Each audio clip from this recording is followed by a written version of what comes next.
Hello tout le monde et bienvenue dans Plus ou moins Geek, un nouveau numéro de ce magazine culturel, le seul magazine culturel qui revient sur 50 ans de culture geek, voire plus. Une petite date pour casser les préjugés, 1866, naissance de H.G. Wells, l'écrivain à qui on doit notamment la machine à remonter le temps, et l'homme invisible. Ils sont bien visibles sur ce plateau, c'est l'équipe de chroniqueurs acharnés qui m'accompagne lors de chaque émission, avec RL, blogueuse et journaliste.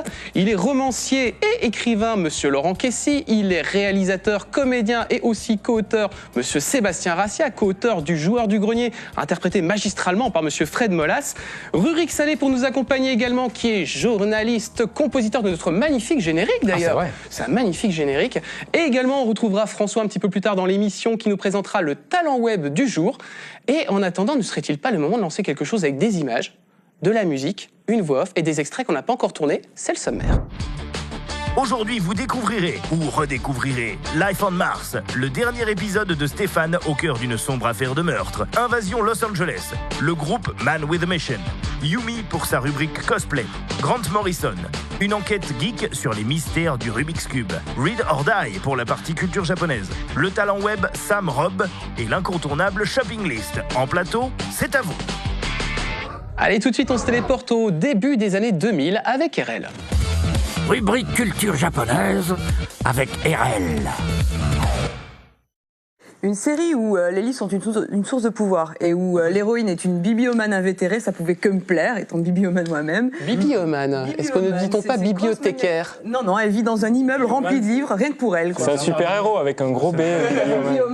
Bibliomane, Bibliomane. Voilà. Et donc en plus c'est passionnant, c'est bien fait, donc c'est direct pour mon top 20. C'est une série qui s'appelle Read or Die et on peut regarder de suite ce que ça donne. Read or Die. Et si on le lit, est-ce qu'on meurt? Donc on peut remarquer la super musique d'Iwasaki Taku qui avait travaillé sur Origin, 0091, qui fait très James Bond. On avait reconnu d'ailleurs, on avait reconnu que c'était lui. Ça a l'air très espionnage en fait. C'est vraiment, voilà, on est dans un univers d'espionnage, d'agents secrets, c'est vraiment très orienté film d'action. Voilà les méchants. Bon, c'est de l'espionnage, mais le mec il me lance quand même des éclairs. Voilà. Oui, c'est le minimum. C'est un mix.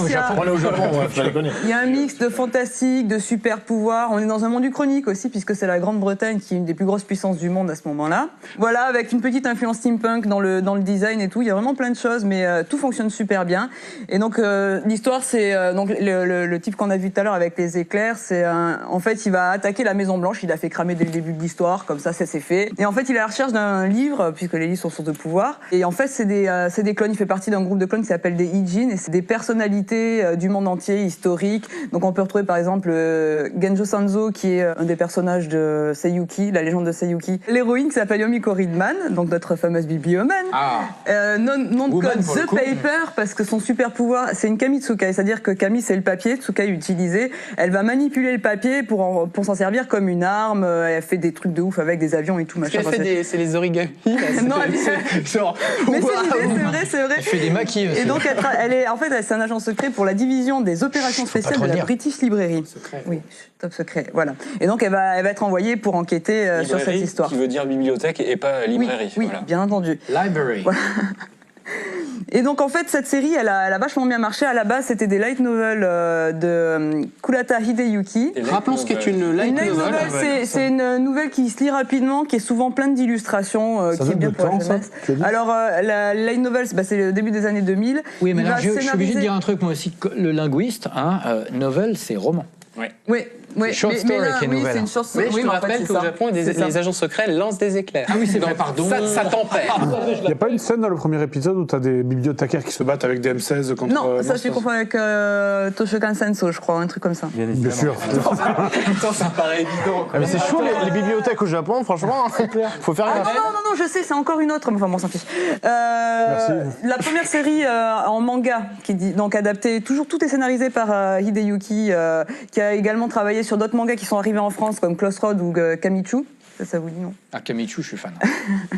Et la deuxième série, Read or Dream, qui date de 2003, et une de 2012 qui s'appelle Réhabilitation, donc Read or Die à chaque fois. Ça évolue comment l'histoire d'ailleurs entre Alors chaque... donc la première série, elles sont toutes indépendantes. L'animé, le manga, les OAV, tout fonctionne séparément. La première série d'OAV est de 2004, donc c'est voilà l'histoire que je viens de vous présenter. J'ai juste un truc, alors, tu l'as déjà dit dans une autre émission, mais OAV c'est quoi? OAV c'est original Animation vidéo. Voilà, c'est d'accord. C'est des c'est ce que DVD. t'achètes direct en DVD. C'est le mec qui n'utilise Voilà. que des Donc, termes. c'est pas passé à la télé du tout, ça sort pas au cinéma, c'est vraiment que sur support DVD. Et donc il y a un spin-off de Reader Dream qui a Alors été. là, je peux expliquer ce que c'est. Ce que c'est. spin-off, Le oui. spin-off, c'est une série dérivée d'une première série. Oh, c'est extraordinaire. Oh, c'est magnifique. Pour finir, dis-nous tout. Voilà, j'avais pensé à toi dans les OAV. J'espère bien. Il y a un des personnages qui s'appelle Miss Deep, Miss Profonde, n'est-ce pas? Son pouvoir, c'est traverser la matière. Bon, mais écoute. Il y a le C'est président. aussi mon pouvoir, Le d'ailleurs. président américain se fait dessus Tu as le régulièrement. gonzo de la honte avec toi, je crois déjà. C'est le petit truc, tu vois, c'est les Anglais qui sont super puissants, donc l'Américain il se fait dessus. C'est trop la classe. Et donc le spin-off en fait. Sont comme ça avec une Britannia très puissante qui. Ouais, c'est Ouais. très steampunk ça, ouais. C'est vrai que c'est très steampunk. Et donc le spin-off, en fait, on va se retrouver 5 ans après. L'héroïne Yumiko Rinman a disparu et sa meilleure amie la cherche. Et elle va se retrouver avec 3 gardes du corps qui sont également 3 filles qui utilisent le papier. Et donc elles vont se retrouver dans une espèce de rivalité entre la Dokusensha, qui est un peu l'équivalent de la British Library, et qui est une compagnie un petit peu louche chinoise qui fait des expériences. Enfin, voilà. Et donc, Donc forcément, c'est au Japon, donc les Chinois sont chelous. voilà. Et Voilà. les Alors, Américains c'est sont quoi dessus. ces préjugés hein En parlant de préjugés, Stéphane est dans son dernier épisode de sa GN Murder Party. Est-il mort? Va-t-il survivre? Va-t-il résoudre le mystère? C'est une jolie phrase. Réponse en images. On se retrouve juste après. Surtout, ne zappez pas. Plongé au cœur d'un grand événement. Voici l'Inside. Regardez. Tout le monde me paraît ici relativement suspect. Vous êtes tous des fous! Rappelons-nous que l'assassin est probablement encore parmi nous. C'est rassurant. Camille, il faut que tu poses la caméra, j'ai besoin de toi pour lui péter la gueule. Je tente de te maîtriser. Camille, viens m'aider. J'essaie de te pousser contre la porte. Attrape-le avec moi, on va le pousser sur le lit et le maîtriser. Et déjà, il y a Maccabée, en plus, il y a moi. Ouais, il y a poule sur ce. Et voilà comment se passe un combat entre gentlemen dans un jeu de rôle policier. Hop, là. Ça te ferme à l'enfermement, c'est bon? Nickel. Je vous laisse commencer l'interrogatoire. Un débrief. Nous étions en train de discuter avec le capitaine et nous étions en train d'obtenir enfin un peu de lumière sur toute cette affaire. On allait enfin retrouver des informations quand cet homme est monté l'arme au poing et s'en est pris au capitaine. Heureusement, à deux, nous avons pu le maîtriser et le désarmer. Cette nuit de crime et d'horreur dans une pension d'Étretat touche-t-elle à sa fin? Quand on a hérité de cette enquête, jamais j'aurais cru que... On irait si loin dans l'horreur. Camille, je regrette de t'avoir entraîné avec moi là-dedans. Je suis heureux de vous annoncer que le contrat que vous avez mis pour le meurtre de votre mari est raté. Il m'a dit qu'il a été assassiné. Ouattard. Il a une grosse bosse. Sinon, à part cette affaire, que pouvez-vous me dire de votre fils Bernard? Parce que si j'écoute votre dame... Non. Il peut appeler. Oui, tu racontes et ferais ça une minute. Mais moi j'ai besoin d'un coup. Sûr.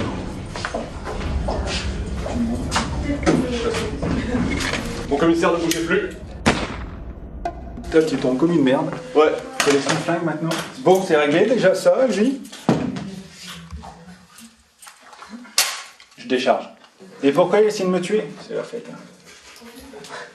Parce que le tueur à gage lui avait promis. Et toi, t'as pas cédé? Non.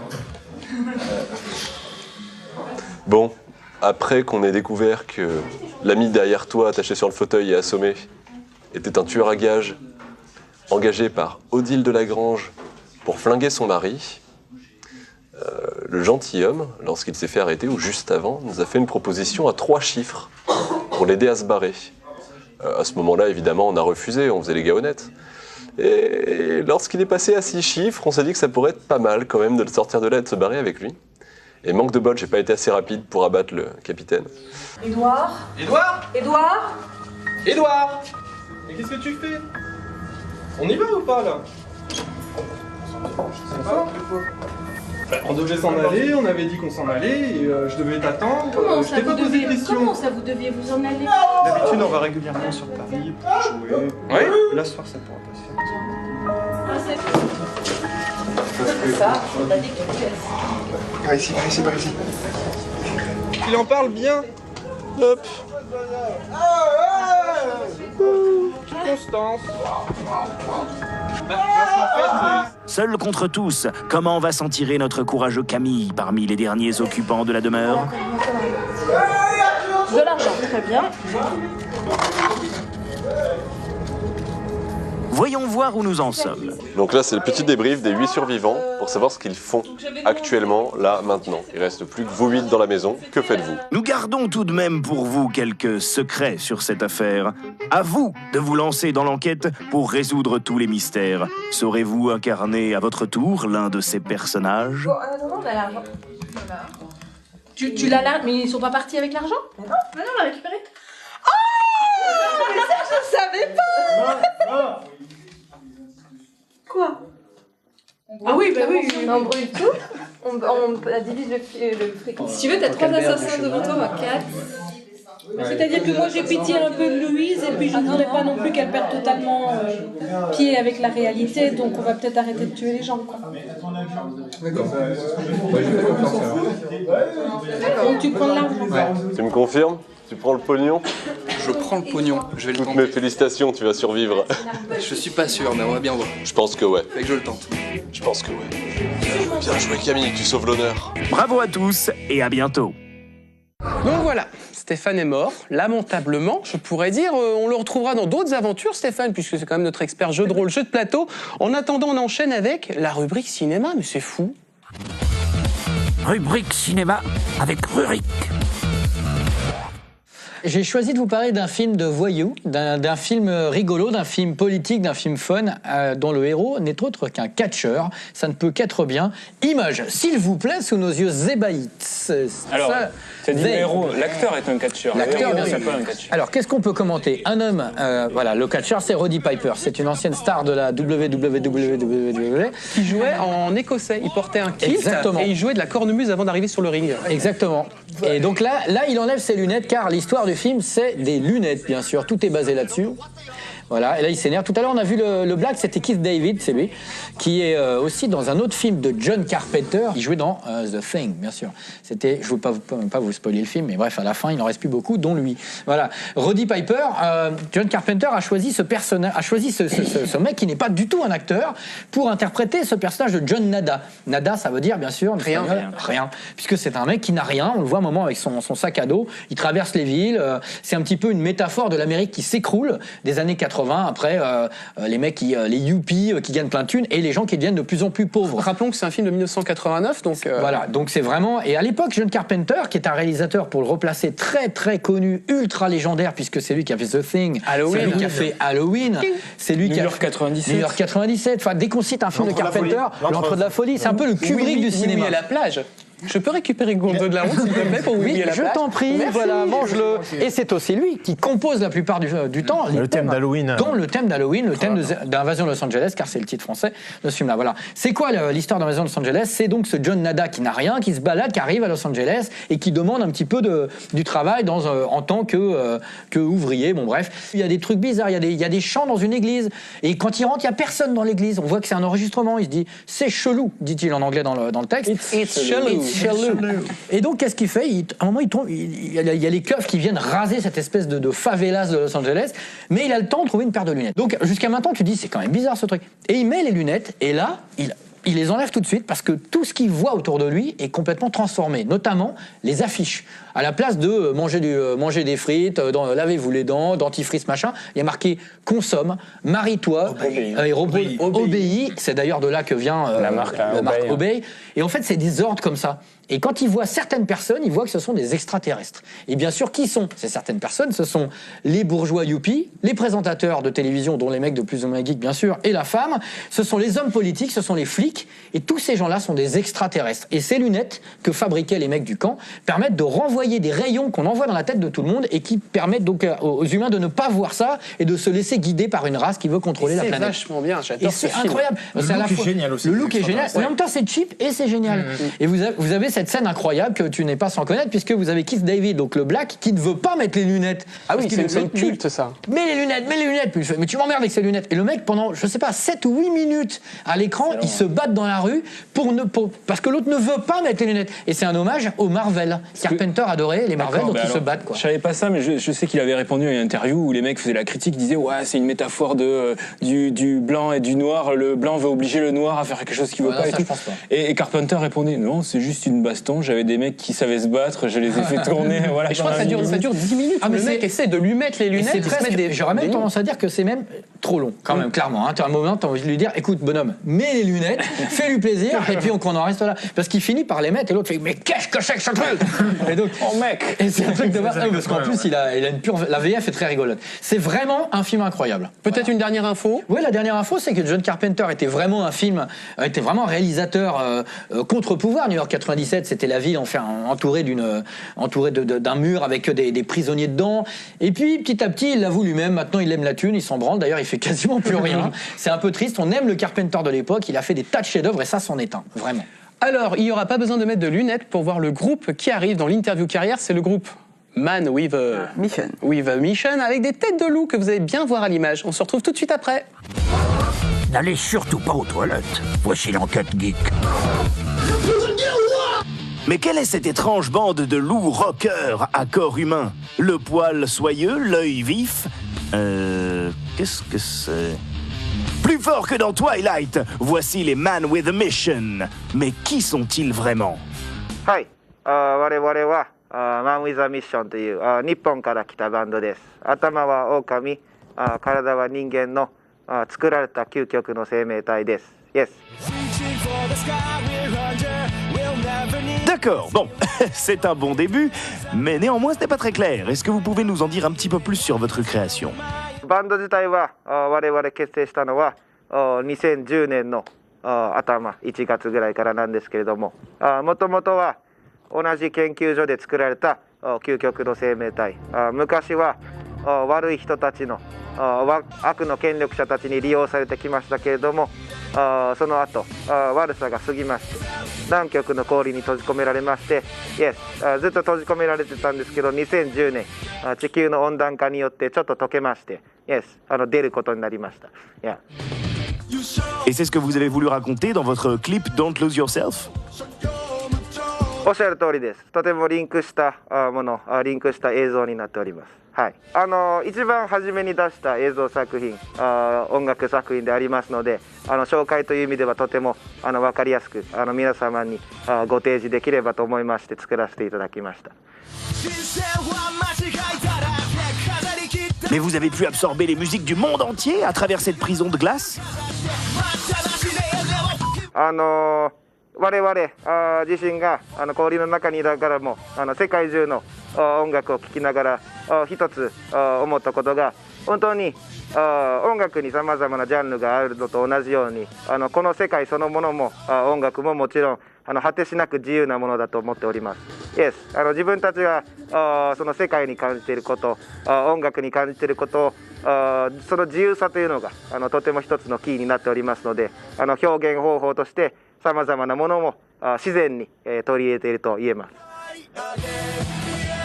Cela explique pourquoi vos chansons sont si variées. Mais quel genre musical aimeriez-vous encore essayer? いっぱいあると思います。全然取り入れられてない音楽そのものももうありえないぐらい多いジャンルありますので、それこそフ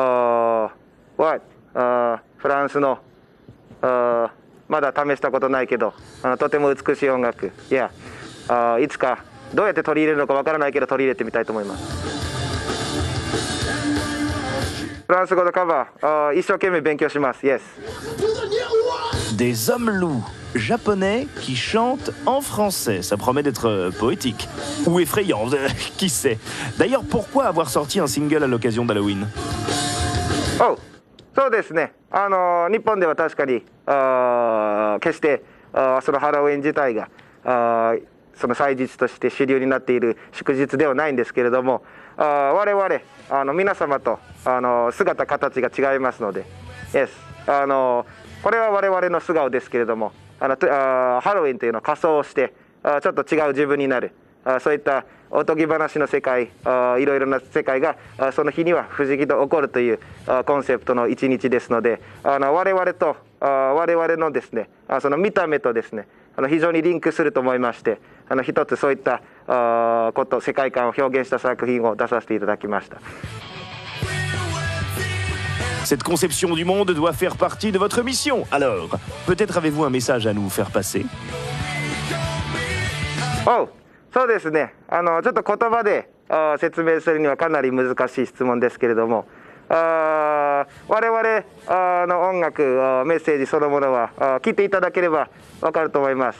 世の中いろいろなこと、さまざまなこと起こりますけれども、決して後ろを振り返りすぎず、すべて受け止めてですね、一日一歩でも、小さな一歩でも大きな一歩でもいいので、前にみんなと一緒に進むことがとても大事なことだと思っております。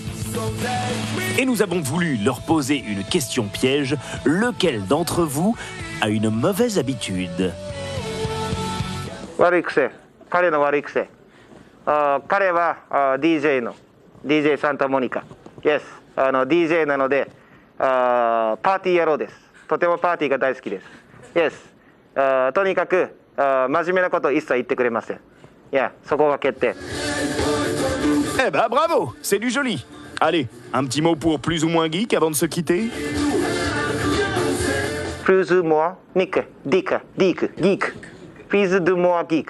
Plus ou moins geek. Plus more geek. Plus more geek. Plus more geek を見てください。Is that okay? Je crois qu'on a choisi le nom de l'émission exprès pour embêter les Japonais, en fait. Il ne vous reste plus qu'à écouter leurs albums pour en apprendre plus sur la mystérieuse mission de ces hommes loups. Aouh!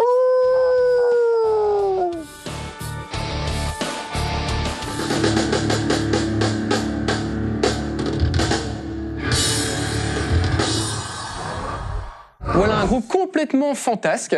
Voilà, on s'est disputé dans la voiture avec Rurik. Je lui ai cassé la gueule. Oui, non, mais voilà, le concept, il s'attendait à un truc si plus... toi aussi tu es féministe, tu peux écrire à Rurik, tu répondras à toutes les attaques, les procès, tout ça.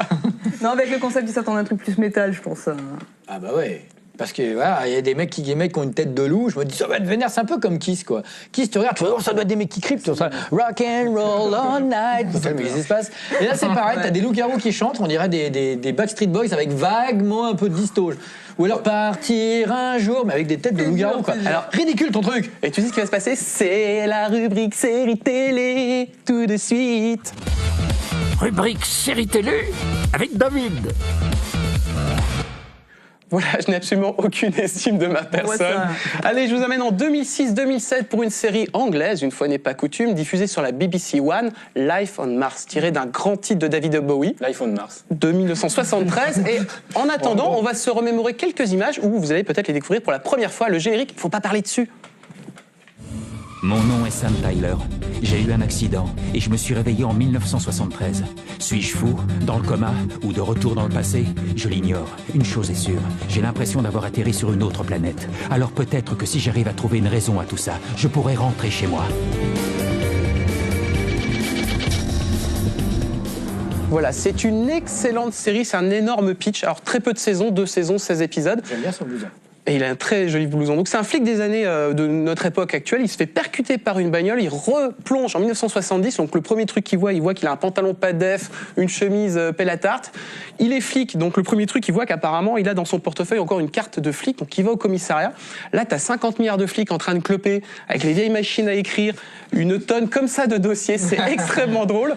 Ça se passe à Manchester aussi. Ça se tape à Manchester. Tu vois, finalement, c'est très bonne histoire. C'est important parce que c'est une des villes à l'époque qui était quand même, la police était bien corrompue, et ça parle de ça aussi. Et d'ailleurs, donc on a le personnage du flic, il va rencontrer son supérieur qui est Jen Hunt, qui est un personnage mais incroyable, c'est vraiment le flic des années 70. Il est machiste, il est un peu raciste. Quand il faut interroger un témoin, il le fout dans une pièce et t'entends les coups de bottin dans la tronche, donc t'as le mec des années 2000 qui dit mais je suis où quoi. Et par contre, il a quand même un boulot, il a quand même des enquêtes. C'est une série qui a mis beaucoup de temps à arriver à l'antenne, puisqu'au départ, elle était développée par 3 scénaristes, ils ont été voir BBC One. Ouais, super, on voudrait une série comique avec un mec qui replonge dans les années 70. On leur dit ouais, on va peu travailler le truc, ça met 4 ans. Finalement, ça atterrit sur Channel 4 en Angleterre toujours. Ça va reprendre encore 4 ans de développement. Et finalement, BBC One à la fin se réveille en disant ah bah finalement, on va peut-être l'apprendre. C'est assez énorme justement ce décalage entre les années 2000 et les années 70. Mais ce qui est génial, c'est que ce personnage dans les années 70, tu te doutes qu'il est dans le coma parce qu'il entend des phrases. C'est-à-dire que des fois, il est en train de travailler et il entend on est en train de le perdre, on est en train de le perdre. Et d'un coup, tu entends paf, et lui, il voit des éclairs, enfin ce genre de choses. Ah d'accord. Donc il est dans une. Alors, le mystère est un petit peu entretenu. Pourquoi ça s'appelle Life on Mars? D'après le titre de David Bowie, tout simplement. Sorti à l'époque en fait. Voilà, lui, c'est comme s'il était sur Mars en fait, le perso, tu vois. Ouais. Tellement il y a un décalage avec. Voilà. Une chanson de soprano ou quoi? Juste par rapport à la chanson. Il y a une autre série qui reprenait un autre titre de David Bowie. Oui, alors je vais en parler justement parce que il y a eu que deux saisons parce que les mecs se sont dit bon voilà, il y a pas besoin de faire plus. Le mec plonge dans les années 70, 2 saisons, 16 épisodes, ça suffit. Ça se termine quand même. Ça se termine donc au 16e épisode, mais par contre les créateurs, alors là il y a un petit doute. Moi j'aime bien les trucs un peu tordus, donc j'aime bien.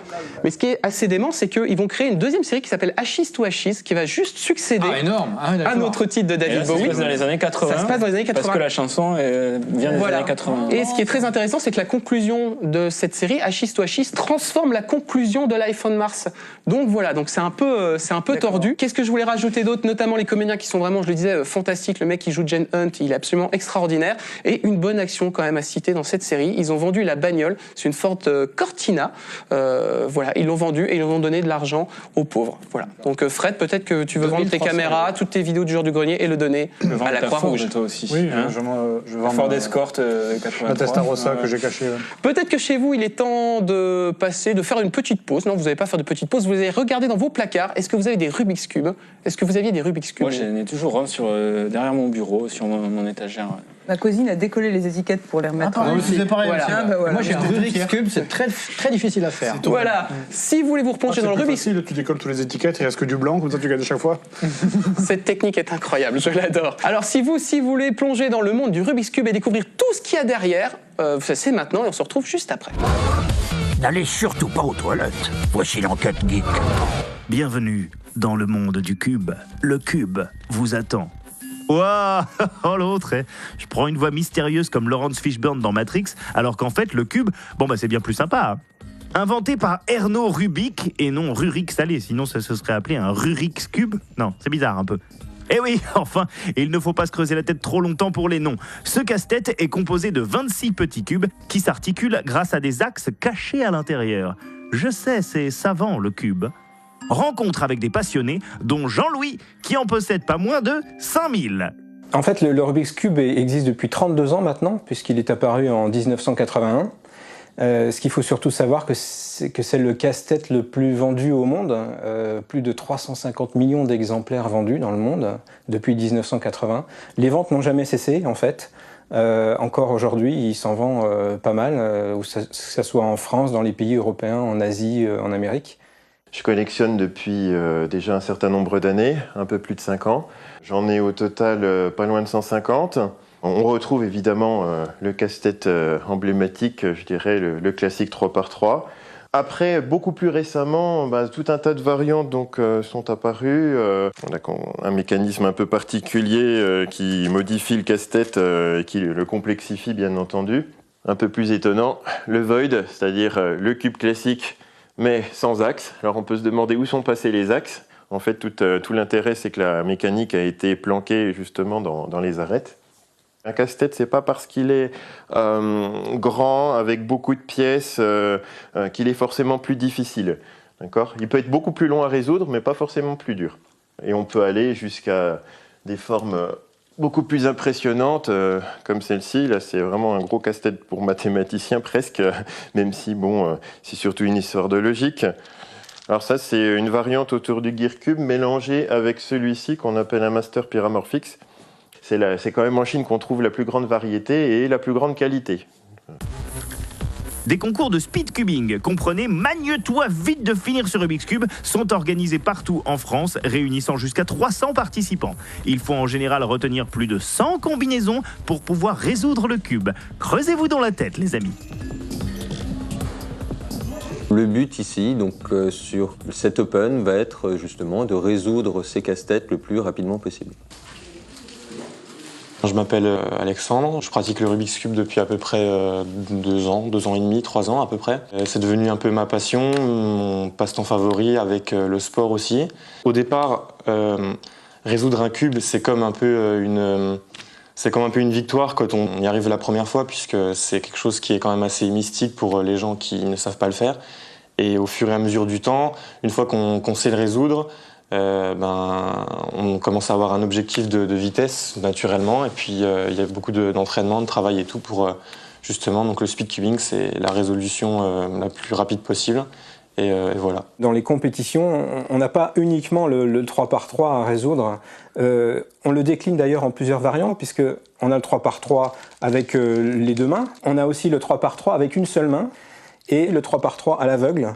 C'est une épreuve que j'affectionne particulièrement. Je la trouve assez atypique. Et oui, aussi avec les pieds, d'où l'expression « jouer comme un pied ». Non, ça c'est moi qui en ai fait cette déduction, mais vous n'êtes pas obligé de la suivre. Voici un petit décryptage de certains termes techniques. Le professeur est un cube composé de 5 rangées. Le V6 de 6 rangées. Le lube désigne un lubrifiant, non ne me regardez pas comme ça, qui permet d'optimiser la vitesse du cube. Toute une science, je vous dis. Donc on a des gens qui veulent absolument continuer à aller de plus en plus vite, donc ils font des compétitions régulièrement. Et puis des gens qui sont intéressés par soit découvrir d'autres difficultés dans des casse-têtes combinatoires comme celui-là, soit se contenter de pouvoir résoudre un défi. Parce qu'à l'origine, c'est quand même un défi. Hein. C'est vraiment compliqué de le résoudre, hein. Il faut bien dire ça. Quels sont les plus étranges casse-têtes ? Donc voici le Mirror Cube, qui est donc un cube particulier. Toutes les faces sont la même couleur.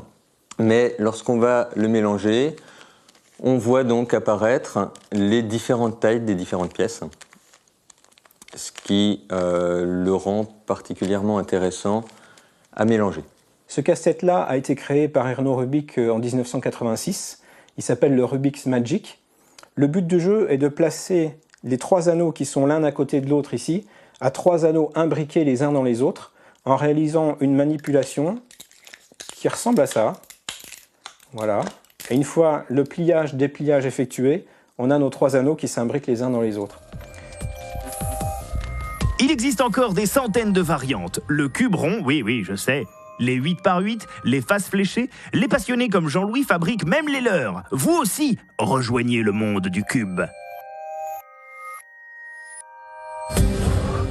Alors avec des Rubik's Cube, il y en a un qu'on voit pas dans ce reportage, mais moi que j'adore, c'est un 16 faces. C'est-à-dire que tu as 16 lignes avec que des flèches, il n'y a pas de couleur, donc flèche de haut, flèche de bas. Et les mecs mettent, d'ailleurs, je crois qu'ils n'ont jamais réussi à le résoudre. Donc c'est dans l'antre de la folie, il y a des mecs comme ça qui sont à l'asile. Moi j'ai fait un Rubik's Cube où tu as 6 faces de couleurs et puis tu n'as rien à faire, tu n'as pas de trucs qui bougent, c'est tout. C'est un cube en fait. Voilà, c'est un cube. Alors si vous savez pas ce que c'est que le cosplay, si vous savez ce que c'est, eh ben, regardez ça. Rubrique cosplay avec Yumi. Salut à tous, aujourd'hui 4 indices pour découvrir mon invité du jour. Indice numéro 1, elle a des cheveux roses. Indice numéro 2, sa sœur est aussi une combattante. Indice numéro 3, c'est une archère. Indice numéro 4, elle traverse les dimensions. Vous avez quelques secondes pour réfléchir.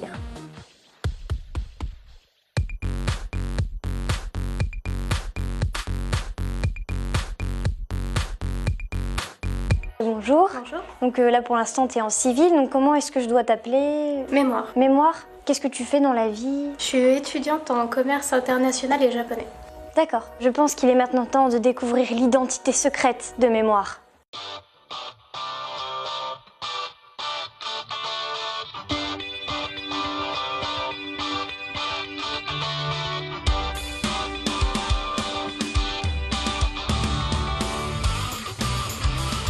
Donc Mémoire, tu vas nous parler un petit peu de ton cosplay. Déjà, qui il est, de quel univers, pourquoi tu l'as choisi ? C'est le personnage de Serra de Final Fantasy XIII-2. Donc c'est un personnage qui me tenait à cœur parce que j'avais débuté le cosplay avec Final Fantasy XIII. Quand j'ai appris qu'il allait y avoir un 13-2, j'ai vu Serra en héroïne principale. C'est l'occasion de faire Serra, c'est ça ? T'as commencé par des croquis ou des dessins pour te faire une idée ou... J'ai fait énormément de patrons au début. Le haut était plutôt assez basique, je n'ai pas cherché vu que c'est un tissu assez élastique, c'était un reste d'un tissu en fait d'un autre costume. Par contre, pour tout ce qui est le reste, j'ai fait énormément de patrons. Je sais pas si tu peux commencer à nous détailler un peu les parties. Alors en fait, il y a le haut blanc, basique, fait avec un tissu élastique qui est doublé pour pas que ce soit trop transparent. La plaque est faite en créamousse que j'ai directement peint. Les décorations sont faites en pâte fimo, donc une pâte qui cuit au four, et les écritures avec un crayon doré. T'as beaucoup d'accessoires quand même qui ornent le costume avec des détails assez prononcés. J'ai pris en fait le même tissu que le haut, et je l'ai doublé avec un tissu en coton très épais pour justement alourdir en fait le tissu pour pas que ça s'envole. Ensuite, j'ai cousu donc les 3 rubans différents. Sur le jaune, j'ai utilisé de la peinture pour tissu. J'ai découpé plein de petits morceaux de ruban et j'ai collé à la colle néoprène. Pour réaliser la petite sacoche, j'ai utilisé donc de la créamousse que j'ai tout simplement recouvert en fait avec un tissu. Donc il y a 4 parties donc, qui sont recousues et ensuite j'ai cousu en fait les côtés. Et avec la peinture 3D, j'ai caché en fait les coutures. Et au niveau alors du collier, donc assez spécifique d'ailleurs dans le jeu. Alors le collier et les boucles d'oreilles aussi, c'est du Square Enix. Donc je ne l'ai pas fait toute seule. D'accord. Forcément, donc c'est les originaux. Donc en fait c'était un cadeau. C'est pour ça également que je me suis dit je vais vraiment faire ce costume vu que j'avais ce cadeau depuis longtemps. Peut-être parler aussi de tes chaussures. C'est des chaussures que j'ai achetées sur internet. Donc des chaussures coréennes. Et j'ai essayé de chercher en fait un tissu, donc un coton assez épais qui soit exactement de la même couleur que la couleur de base de la chaussure. Donc après je les ai recouverts, donc tout est cousu à la main vu qu'on ne peut pas passer à la machine. Donc on va quand même passer à l'explication un peu de ton arc. Alors en fait l'arc est fait en 3 parties. Cette partie-là c'est une seule partie, donc il y a 3 planches de bois qui sont collées, ensuite poncées. Donc pour faire les bouts. Ah d'accord, donc à la base c'était 3 planches de bois qui sont découpées et qui sont poncées en fait à la machine. Au niveau des ailes, on a utilisé du carton de calendrier et ensuite on a utilisé de l'enduit pour cacher les défauts et pour lisser.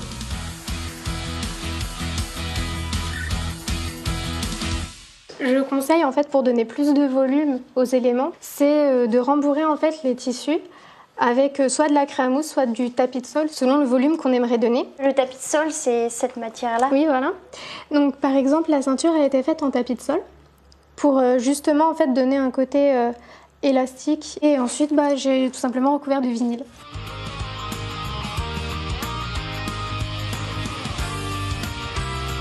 Serra, c'est 4 mois de travail, 6 kilos et une vingtaine de croquis. Coupé! On va passer à quelqu'un qui lui bouge. Il s'appelle Laurent. Mais c'est qui? Rubrique BD et romans avec Laurent. Parce que Laurent, c'était toi. Eh oui, c'est moi Laurent. Et je vais vous parler de Grant Morrison et de sa série Les Invisibles qui s'est étendue de 94 à 2000. Grant Morrison, il fait ça chez lui en Écosse, mais il fait aussi ça, regardez. Il joue dans des clips, il joue le méchant dans des clips. Il attaque des banques. C'est le cosplayer de Rurik en fait. Ouais, je trouve qu'il a un petit côté Rurik, ouais. Alors c'est quoi le groupe, vous qui vous y connaissez en musique de jeunes? Moi je connais la... Ah oui, non, mais moi, je vais peux même pas en tricher. parler. Je pensais que c'était les Boyzone. Non, assume ton truc. Alors c'est My Chemical Romance, dont le chanteur Gerard Way est un scénariste aussi de bande dessinée. J'aime beaucoup les costumes. Ah ouais. Et je vous conseille sa bande dessinée à Gerard Way qui s'appelle The Umbrella Academy, qui est traduite en français. Rien à voir avec Resident Evil. Et c'est ça, Rien à voir. et Morrison et le chanteur sont potes en fait.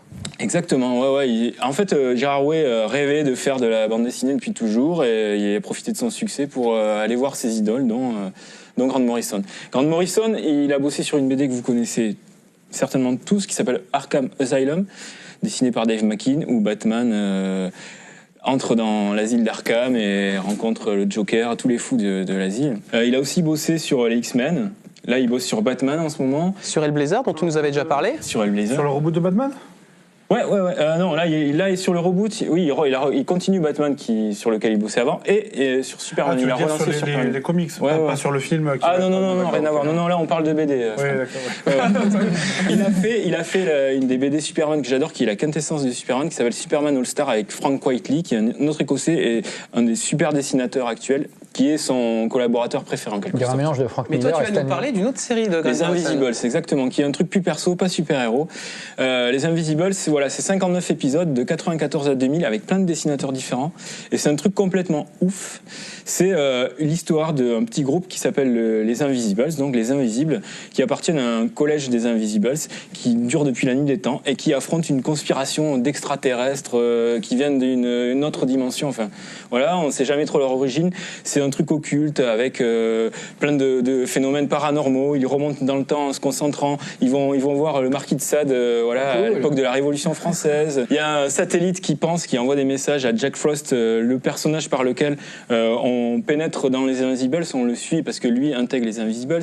Il y a King Mob. King Mob, c'est un grand chauve qui ressemble beaucoup à Grant Morrison, qui est un peu la façon dont Morrison s'est mis en scène dans la BD. Et ils font X-Men, franchement, le professeur Xavier, les pouvoirs, tout ça. Ouais, sauf qu'ils n'ont pas vraiment des pouvoirs et que c'est un truc beaucoup plus adulte, beaucoup plus barré, parce qu'il y a 30 idées par page. Est-ce que l'intérêt de cette BD, c'est pas justement que ça rebondit tout le temps et que ça part dans tous les sens? C'est que c'est complètement dingue. C'est que tu crois comprendre un truc et puis hop, ça passe à autre chose.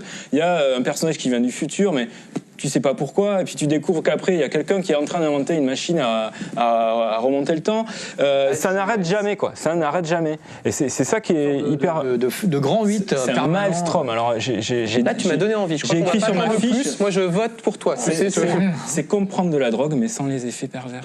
Voilà. Je suis obligé de mettre un petit message préventif. La drogue, c'est pas bien. Un qui ne prend pas de drogue, j'ai envie de dire, c'est François. François qui est chez lui, et François qui va vous faire découvrir le talent web du jour ou de la nuit, selon l'heure à laquelle vous regardez cette émission. On se retrouve tout de suite après, ne zappez pas. C'est le moment de découvrir un nouveau talent web. À mon avis, la photocopieuse marche très bien. Ah, David, je suis à l'antenne. Formidable. Tout de suite, un talent web. Salut à tous, c'est Sam. Après vous avoir parlé de ma rupture avec beaucoup de... Sam s'est fait plaquer. Après des vidéos cumulant 1 million de vues, il rejoint Rewind, l'émission web du site 20minutes.fr où il revisite l'actu. Quelle vidéo présenterais-tu à celui qui ne te connaît pas? Je pourrais le diriger vers le Rewind, qui est quelque chose qui me correspond maintenant énormément, puisque c'est de la news, mais ça reste quand même du sketch. Et ça y est, c'est le dernier Rewind de la saison. Alors pour ce dernier Rewind, j'avais envie de me déguiser. Voilà, j'avais vraiment envie de me déguiser en Batman, donc au final, je me suis déguisé en ça. Voilà. C'est marrant, hein.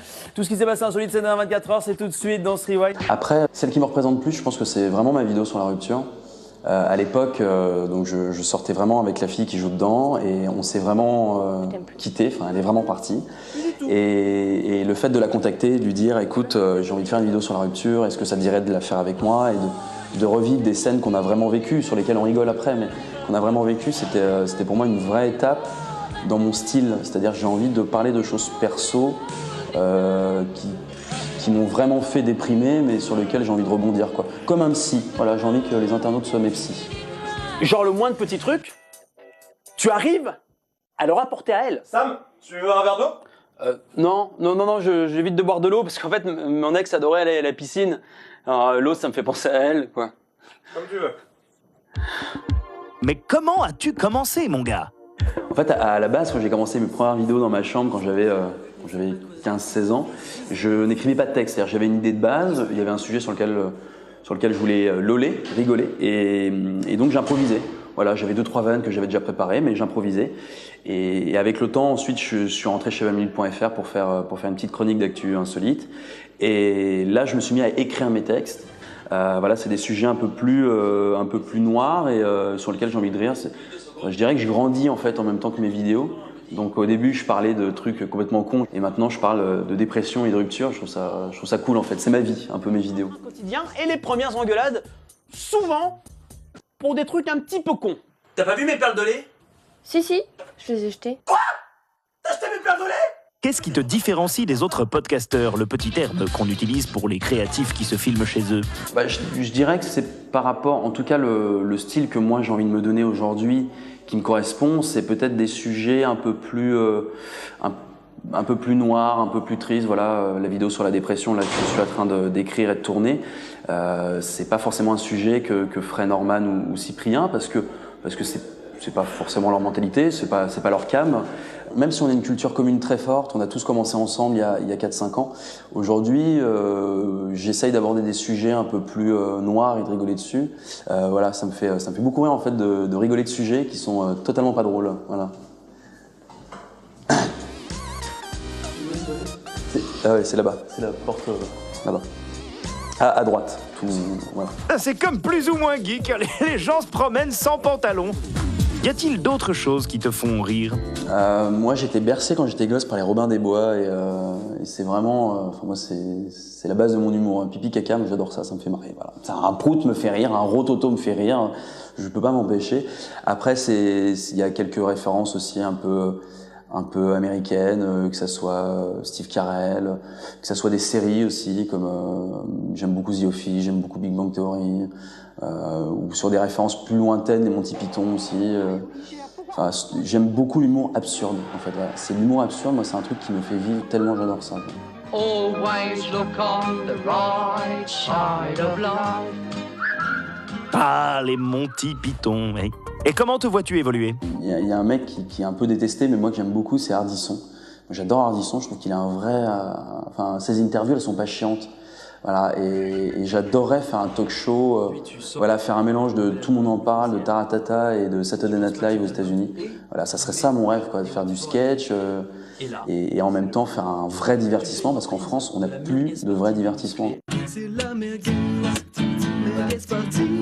Moi, mon objectif, c'est pas forcément d'être devant la caméra. Voilà, moi j'aime beaucoup la réalisation, j'aime beaucoup la production, vraiment. Permettre à d'autres gens que je pense prêts et que je pense avoir un réel talent pour les booster sur scène ou à la télé et être leur producteur, entre guillemets, oui, ça c'est quelque chose par contre qui me botte énormément. On peut pas partir, on peut pas vous laisser sans faire un e-beam, c'est pas possible. Ah bah voilà, e-beam! Allez, Sam qui va très bien depuis quelques temps puisqu'il est heureux en amour. Vous pouvez aussi le retrouver sur le site de 20minutes.fr puisque c'est là que vous pouvez voir le rewind.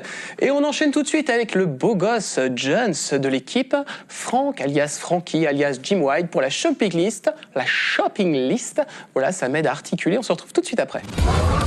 Tout de suite, la shopping list. Oh non, mais qui a tué cette Chips? Je vais enquêter sur ce crime.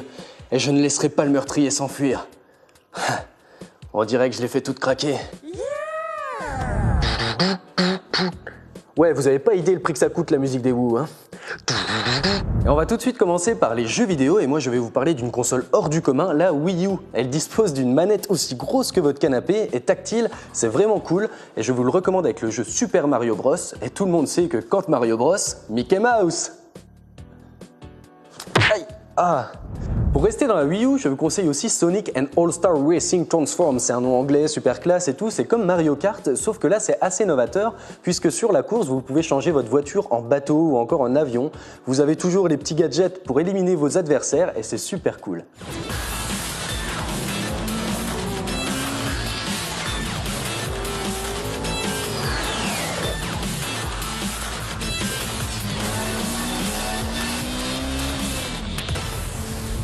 Alors Freezing chez Doki Doki, je connais tes antécédents, je sais très bien que t'es un spin-off du manga Freezing et que ça parle de créatures un peu cheloues, mais bon bref, on n'est pas ici pour ça.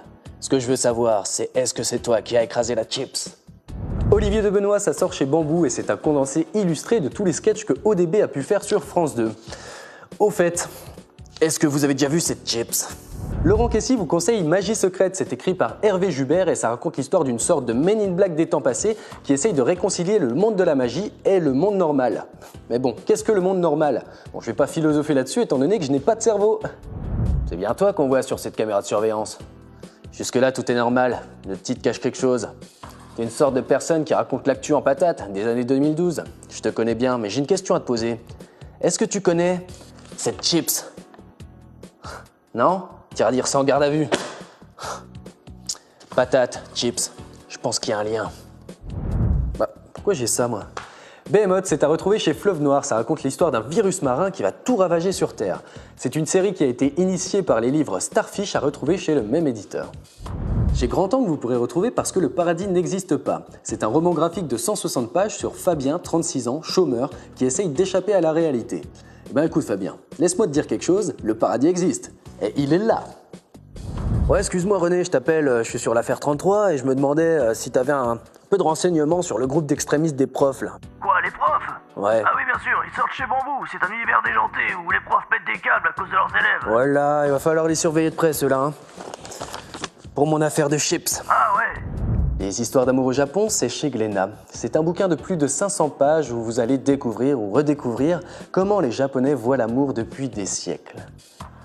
Soleil a eu la bonne idée de publier 3 tomes sur La Marche du Crabe, une BD adaptée du célèbre court-métrage d'Arthur Depin, La Révolution des crabes. Et moi j'ai envie de vous dire que c'est un coup de cœur de la shopping list.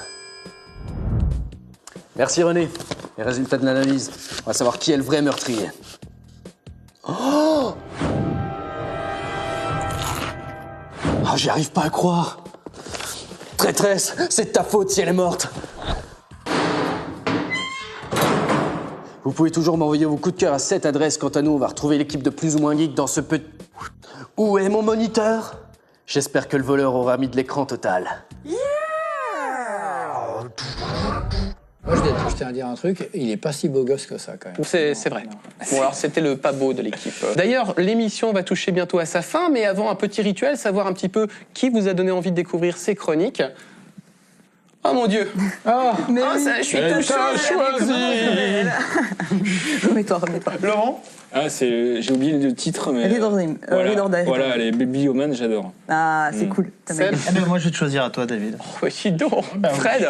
Moi, j'adore Morrison, parce que je trouve que c'est un très bon scénariste pour les Batman. Rurik? Tu vas pas t'ennuyer cette nuit, je t'ai choisi aussi. Je sens que ça va être pas facile à vivre.